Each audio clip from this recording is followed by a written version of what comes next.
가치 종목에 대한 상반된 시각을 들어보는 시간, 매매 기술 시간입니다. 오늘도 이 두 분 먼저 소개해드리겠습니다.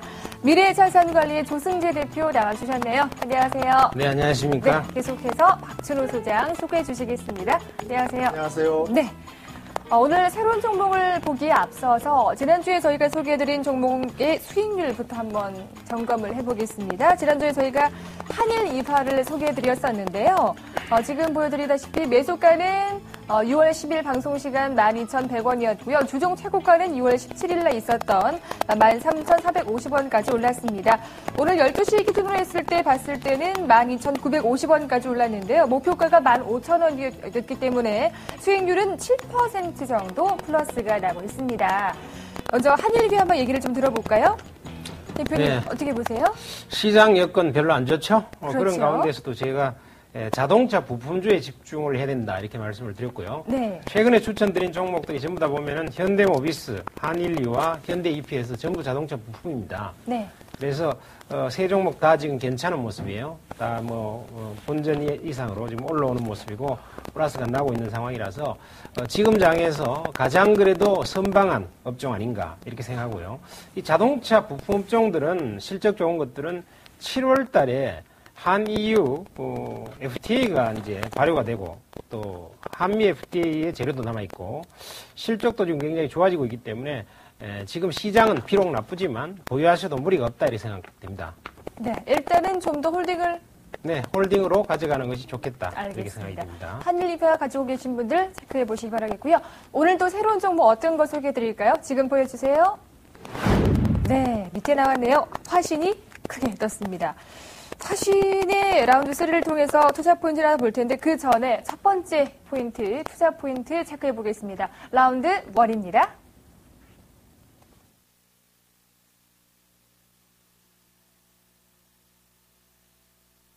네, 라운드 1 투자 포인트 체크해 보겠습니다.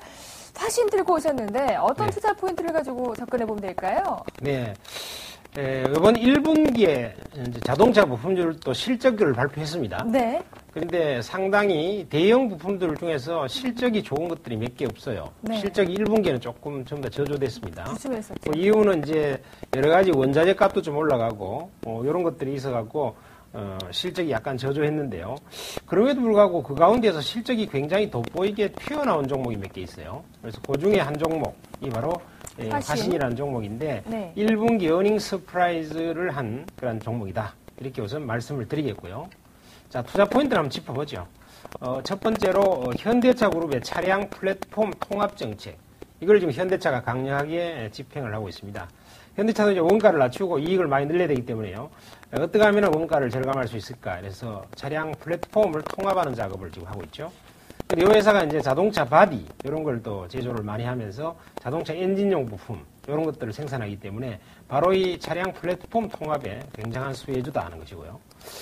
두 번째는 지금 1분기 실적이 굉장히 좋았다 하는 건데 매출액이 1,390억으로서 전년 대비 43%, 영업이익이 193억으로서 전년 대비 124% 상당히 증가를 많이 했죠. 그래서 연간 순이익 가이던스가 지금 증권사 일반 통계를 보면 한 768억 원래 예상하고 있었는데 그걸 조금 능가할 거라고 봐집니다. 지금 1분기가 굉장히 어닝이 나오기 때문에 한 800억대 수준의 순이익이 나오지 않을까 이렇게 생각이 되고요. 그다음에 해외 시장이 지금 미국하고 중국, 인도, 브라질 이런 데 공장을 다 같이 지금 현대기아차와 같이 나와서 따라 짓고 있습니다. 그래서 해외 시장이 지금 굉장히 이쪽이 잘 되고 있기 때문에 그 성장성을 우리가 주목해 봐야 되겠다는 것이고요. 특히 이제 올해부터는 IFRS가 도입이 되죠. 그러면은 이 회사가 연결 매출 1조 5천억 수준의 아주 굉장한 연결 매출을 갖고 있고 6개 계열사가 실적이 아주 빵빵한 계열사들이 있습니다. 그래서 이 부분이 합산돼서 나오면은 상당히 실적이 좋아질 수 있는 포인트가 되겠다는 것이고 또 금년은 뭐니 해도요.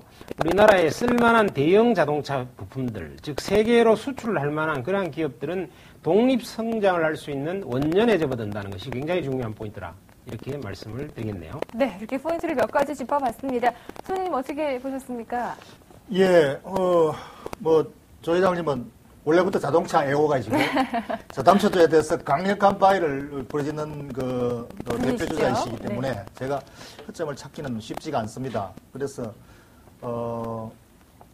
벌써 한 3, 4년 전부터 현대자동차 목표가 30만 원이라고 지나치게 오버해서 보는 것이 아닌가라고 생각했습니다만 거의 지금 30원대로 더 가고 있어서 올라왔죠. 예, 제가 뭐 감탄하고 있는 바입니다만 여기서 투자 포인트는 정확하게 잘 짚으셨습니다. 그래서 그 부분에 대해서는 제가 이의를 달기가 어렵고 다만 지금 IFRS 도입에 대해서도 상당한 모멘텀이 된다고 했는데 저는 여기서 항상 이 부분에 대해서는 지나친 기대다라고 얘기를 합니다. 왜냐하면은 이것은 회계 제도가 바뀌는 것이지 실질이 바뀌는 것이 전혀 아니다. 그렇기 때문에 실질은 여전히 똑같은데 회계 제도의 표기 방법이 다르다고 해서 이것이 모멘텀이 될 수는 없다. 그래서 그런 관점에서 저는 IFRS 도입한다고 해서 크게 달라질 것을 이렇게 기대감을 넘어주는 것은 좀 지나치다. 이걸 지적하고 싶습니다. 안 그렇다고 생각합니다. 왜냐하면요, 이 IFRS가 도입이 되고 나면은 그동안에 연결 매출 같은 개념도 굉장히 그동안에 약했었거든요. 그런 부분이 좀 노출이 돼주고요. 그 다음에 연결 부분이 계열사에만 과거에는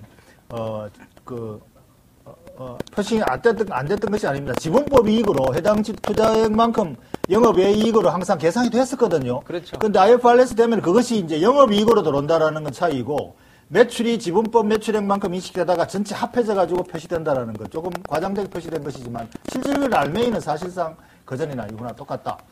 그러나 이제 이 매출이라고 하는 것도 시장 점유율 측면에 중요하죠. 그렇기 때문에 연결 매출 같은 것이 이제 좀 가시화된다는 것이 훨씬 더 과거보다는 이 연결 매출이 크거나 회사의 성장성이 빠른 회사들은 노출도가 쉽게 된다는 측면에서 충분히 가치가 있다고 봅니다. 물론 그것이 대단한 무슨 큰 모멘텀이라고 볼 수는 없지만 한 가지 전시 효과 좋은 가시 효과 이런 모멘텀이 것도 있기는 주식시장에서는 무시할 수 없으니까 그건 내가 인정하겠습니다. 예. 네. IFRS에 관한 시각 차이가 조금은 있었는데 대형 자동차 부품이 이제 독립 성장을 할 수 있는 원년이다. 는 말씀이신데 사실 자동차 부품은 하루 이틀 성장 모멘텀이 특별하게 더 좋아진 적이 있었나라는 생각이 불현듯 드는 거예요. 이게 저도 이제 항상 의심을 가졌던 부분인데 독립성이 있다면은 밸류에이션 자체가 높아집니다. 그렇죠. 과거에는 완성자 업체보다 저평가돼 있고 PR이 낮게 할인돼서 거래됐던 이유가 독립성이 없다는 것, 완성자 업체에 종속되어 있다는 것인데 여기서 만약에 벗어날 수 있다면은 굉장한 그렇겠죠. 이 가치 증가 요인이 되겠죠. 그러니까 어떤 부분에서 우리 앵커님 용어를 참 생각해 보세요. 이 용어에 대해서 우리가 깊이 생각해 볼 필요가 있는데 독립 성장에 뭐라고 그랬죠? 원년이라 그랬죠. 네. 독립 성장의 성숙한 연도다는 뜻이 아닙니다. 이제 독립 성장을 시작하는 첫 걸음을 떼는 시작이라는 얘기죠. 지금까지는 사실상 종속이 되어 있었습니다. 그런데 이제 이내부터는 우리나라의 자동차 부품도 기술도 인정받고 가격 경쟁도 생기고 특히나 뭡니까? 특히나 일본 대지진의 여파 때문에 일본의 자동차 부품들을 그동안 많이 쓰던 이런 쪽에서 결국은 한국도 품질이 우수한데 가격 경쟁이 한 30% 있구나. 이래서 우리나라를 많이 찾게 됨으로써 사실은 원래부터 제대로 이제 우리나라 부품 회사들이 세계적인 글로벌 메이커의 수출을 좀 하기 시작할 수 있는 상황이 됐고 그것에 대한 징후나 단서가 이미 수많은 세계적인 완성차 메이커들이 한국에도 지금 많이 오고 있고요. 또 우리나라의 부품 회사들이 직접 가서 브리핑도 많이 하고 있습니다. 그래서 신문 보도를 통해서 워낙 많이 나오고 있는 얘기죠. 네. 이 말씀하신 모멘텀 동의하십니까? 예, 이것은 지금 굉장히 중요한 포인트고 또 가능성 있는 포인트고 요번에 한미 FTA가 통과된다면은 이제 자동차 부품 회사들이 가장 수혜를 많이 받을 수 있는 요인이고 전 세계 자동차 부품 회사들이 싸게 한국 부품을 공급할 수 있는 여건이 더 커진다. 이런 쪽에서 상당한 밸류를 줄 수가 있는 포인트입니다. 예, 그 부분은 요 회사뿐 아니라 자동차 부품 회사 전체에 해당되는 것이고 특히 이런 대형 부품 회사에서는 굉장히 가능성이 높은 것이죠. 네, 알겠습니다. 이렇게 해서 체크 포인트, 투자 포인트를 짚어봤고 라운드 2를 통해서 이번에는 기업 가치 분석 본격적으로 해보겠습니다. 라운드 2입니다. 라운드 2. 네, 라운드 2 기업 가치 분석. 아까 첫 번째 라운드 1에서 살짝 말씀해 주셨습니다만 이제 1분기 실적, 어닝 서프라이즈를 실현한다는 말씀 아까 해주셨잖아요. 어닝 서프라이즈를 실현했죠. 네, 그러니까 그 과거형이죠. 부분에 있어서 앞으로. 예, 그 부분에 대해서 어닝 서프라이즈라고 말씀하시는데 과연 어닝 서프라이즈인지 그게 제가 좀 체크를 조금 해봐야 되겠다 애매한 싶거든요. 부분. 네. 왜냐하니까 요게 지금 IFRS 도입으로 인해서 회계 기준이 바뀌어서 표기 방법이 바뀌어서 된 부분이 상당히 있다. 그럴 왜냐하면은 수도 있겠네. 예, 지난번에 그 지분법 이익으로 평가돼서 순이익에 들어갔던 것이 네. 이번에는 IFRS로 인해서 그것이 연결로 되니까 영업이익으로 들어가서 네. 영업이익이 굉장히 많이 늘어난 것처럼 되어 있지만 순이익은 사실상 실질적으로는 별로 안 늘었습니다. 그러니까 이게 항목이 영업에서 영업으로 넘어갔던 것이죠. 네. 그러니까 그것 때문에 영업이익이 뭐 몇백 프로 늘었다 이렇게 표현되는데 아니다. 그래서 그 부분을 염두에 두고 평가를 했으면 이 좋겠습니다. 부분 어떻게 보세요? IFRS. 네, 그런 부분이 사실상 있습니다. 그러나 이제 우리가 또 뭘 봐야 되냐면은 매출액이 43% 늘었거든요. 43% 실제로 이제 물건이 잘 증가했죠. 팔렸다는 얘기고요. 네. 실제로 그 계열사라든가 또 해외 공장 쪽이 성장성이 상당히 높게 진행되고 이익을 내고 있어서 이익이 증가하는 것은 틀림이 없다. 네. 것입니다. 2009년부터 2011년 올해까지 한번 비교를 해볼까요? 매출액이나 영업이익을 네, 통해서. 우선 2009년도 보면은 매출액이 네. 3,100억대에서 2010년에 4,600억대, 원래 5,500억대 네. 이렇게 해서 한 1,000억대씩 계속 늘어서 지금 5,000억대로 와 있는데요. 네. 대개 이 자동차 부품 회사들은 투자할 만한 영역이 매출액이 5천억 정도를 넘어가야만 투자를 할 만해요. 네. 매출액이 작은 것은 그만큼 투자 가치가 떨어진다. 네. 그런 것이고 영업이익도 116억, 300억, 400억 이 정도 수준은 올라오고 있고요. 순이익도 380억, 700억, 원래 800억을 넘길 것 같습니다. 요거는 제가 그 애널들 애널들 몇 사람을 공통된 의견을 짚어보니까 원래 한 순이익 기준으로도 한 800억 넘기겠다고 그럽니다, 지금. 네. 1분기 분석을 해보더니. 그러면은 이제 자본금이 184억이고 EPS가 2173원 정도 나오는데요. 뭐 적정 주가 우리가 한 10배 정도 계산해 본다고 하면은 21,730원 정도 이렇게 나오는데 지금 전고점이 22,700원이에요. 네. 그래서 목표 주가는 전고점보다 약간 밑돌고 한 22,000원 정도는 무난하지 않을까 이렇게 생각을 해봅니다. 네. 그다음에 이 이제 정도. 매수 가격. 네. 매수 가격은 그러면 오늘 지금 주가가 18,000 아까 우리가 시작할 때 18,500원, 400원 했는데요. 네. 18,500원 이하에서 살 수 이하. 있는 기회가 있다 이선은? 이렇게 생각이 됩니다. 그리고 손절매 가격은 추세선이 이탈되는 17,000원 정도를 잡아드리도록 하겠습니다. 네. 지금 말씀하신 적정 주가. 예, 적정 주가는 소장님께서는? 아마 시장 평균으로 잡았군요. 네. 그러니까 자동차 업종 평균이 지금 시장 평균에 근접해 있고 네. 적정 주가가 원래 예상치로 봐서 이 정도면은 뭐 타당하다 생각을 합니다. 네. 오히려 뭐 자동차 부품 회사가 세계적인 공급 이 공급 기지화 된다면은 뭐 이보다 더 줄 수도 있는 요인도 있겠고 하여튼 보수적으로 잡힌 정도라고 생각합니다. 그런데 이제 중요한 것은 원래 실적 예상치인데 요번 1분기 실적이 굉장히 잘 나왔다고 하지만 제가 작년 4분기하고 비교해 보니까 작년 4분기 대비해서는 매출도 한 10% 줄었고 순이익도 12%인가 줄었습니다. 네. 그러니까 물론 작년 4분기는 1분기부터 계속 가파르게 올라왔던 실적이니까 최고 실적에 대비해서 조금 꺾이는 듯한 모습이 있습니다만 이 추세가 원래 계속 이 꺾인 상태로 간다면은 성장 속도가 작년 수준 만큼 안 된다면 실적치에 대해서 좀 보게요. 왜 그런 현상이 나타나고 있냐면 작년 4분기가 밀어내기 수출이 좀 많았어요. 그래서 자동차 부품들이 전반적으로 매출을 4분기에 많이 좀 잡는 게 있고요. 그 다음에 두 번째는 이익도 조금 줄어드는 것이 원래 1분기가 뭐가 피크했나 하면은 알루미늄 가격이라든가 여러 가지 원자재 가격이 피크했습니다. 네. 그래서 그것이 아주 가파르게 올라갔기 때문에 그 부분이 반영이 돼갖고요. 이익도 약간 이익이 주는 좀 전반적으로 줄었겠네요. 부품주들이 그렇게 나타났는데 2분기부터는 회복될 거예요. 왜냐하면 지금 알루미늄 가격도 조금 떨어지고 있죠. 그다음에 유가는 상당히 많이 떨어졌죠. 그래서 지금 미국 경기가 좀 둔화되고 이 세계 경기가 좀 둔화된다는 자체가 어떤 측면에서 이익 증가 요소는 또 가져오는 측면이 있습니다. 네. 원자재 값이 좀 떨어지기 때문에 그런 게 있고 지금 여기 나가고 있는 같이 현대기아차하고 같이 나가고 있는 부분을 보면은 미국, 중국, 인도, 브라질인데 이런 쪽이 전부 다 지금 잘 팔리고 있는 곳이거든요. 시장 점유율이 빠르게 올라가고 있고 네. 그런 영역에 있는 것이기 때문에 2분기 이후의 매출은 오히려 또 3월 11일 일본 대지진 후에는 지금 굉장히 3월 이후 3월부터 지금 6월까지 미국의 시장 점유율 보면은 뭐 7%, 8%, 9%, 10%, 10.9%까지 올랐죠. 그래서 거의 이제 3, 4% 이상 시장 점유율을 늘려놨기 때문에 2분기 실적이 괜찮게 나올 겁니다. 틀림없이. 그 다음에 3분기, 4분기는 하반기는 둔화되면 어떡하나 하는 부분인데 둔화 안 될 거다 보고 있어요. 왜냐하면은 지금 미국과 중국에 보면은 공장 가동률이 110%까지 올라가 있습니다. 네. 공장 가동률이 110% 올라간다는 것 자체는 이것이 매출이나 이익이 줄 리가 없다는 얘기죠.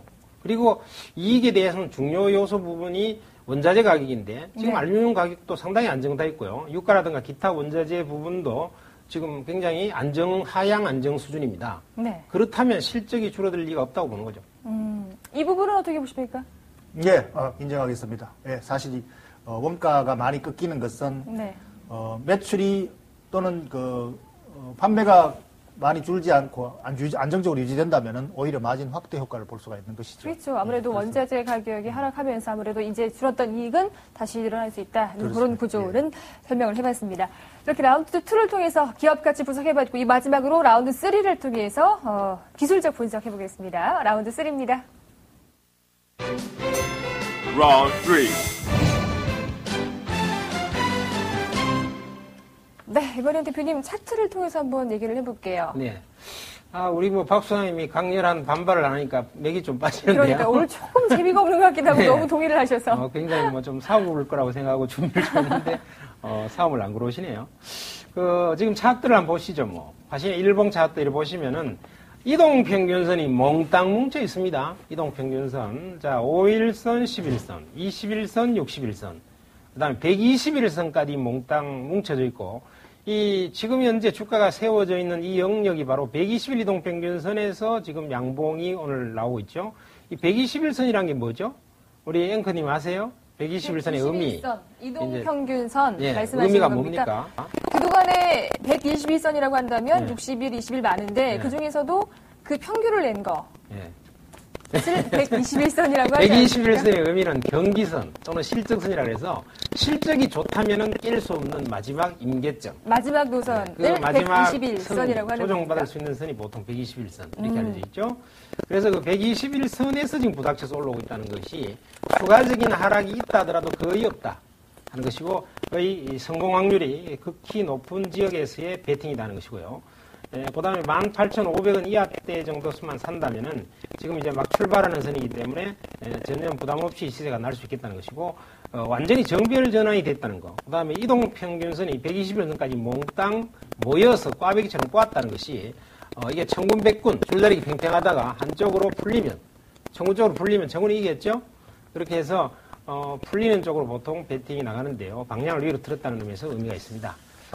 시장은 또, 그 다음에 7월에는 FTA들이 한미, EU 이런 것들이 다 있기 때문에 시세를 받쳐줄 비빌 언덕이 한쪽에 있다는 얘기죠. 네. 그런 것들이 있고 실적 베이스라든가 이런 것들이 있기 때문에 여기서는 공격을 해볼 만한 가장 주도 업종으로서는 자동차 부분이 제일 낫지 않겠나는 것이고 기술적 포인트로서는 정별 전환이라는 관점, 이동평균선이 뭉쳤다가 이제 풀리는 관점입니다. 그 다음에 전고점이 22,700원 정도인데 이까지는 무난하게 올라갈 수 있는 포인트가 될 거라고 보여집니다. 네, 기술적 분석이 사실 좀 어려운데 이동평균선이 뭉쳤다가 풀렸다. 예, 차트 모양은 있죠. 아주 좋군요. 조 회장께서 항상 차트 모양이 막히게 좋은 걸 잘 뽑아오십니다. 그런데 아무리 기가 막히게 모양이 좋아도 반 맞고 반 틀립니다. 차트는. 그래서 차트를 보고 매력이 당겨서 이 주식을 접근하시는 단기 트레이더들은 반드시 손절가를 잘 지켜야 된다. 이것을 네. 다시 한번 강조하겠습니다. 시간이 없어서 마지막으로 한마디씩만 듣겠습니다. 간단히 한번 부탁드릴게요. 네, 이 주식은 약간의 마이너스권이 장중에 나온다 하더라도요. 네. 겁을 내실 필요가 별로 없다 이렇게 생각되고 실적과 모든 재료나 앞으로의 어떤 일정이 예를 들면 주가를 올릴 수 있는 포인트가 잡혀진 상태이기 때문에 네. 장중 마이너스권에 사신다면 아주 무난하게 매수할 수 있을 거다. 알겠습니다. 소장님께서는요? 네, 펀더멘털 투자자에게는 당연히 외에서는 매우 좋습니다. 네. 그런데 트레이더들, 단기 매매를 하시는 분들이 대부분입니다. 이런 분들은 차트의 매매, 그림에 너무 또 매력을 느껴서 안심하고 접근하지 마시고 차트 모양이 아무리 좋더라도 손절가는 반드시 지키시고 손절가 준수하자는 말씀까지 해주셨습니다. 지금까지 매매의 기술이었고요. 다음 주에는 더 좋은 종목으로 또 찾아뵙겠습니다. 다음 주에 뵙겠습니다. 고맙습니다.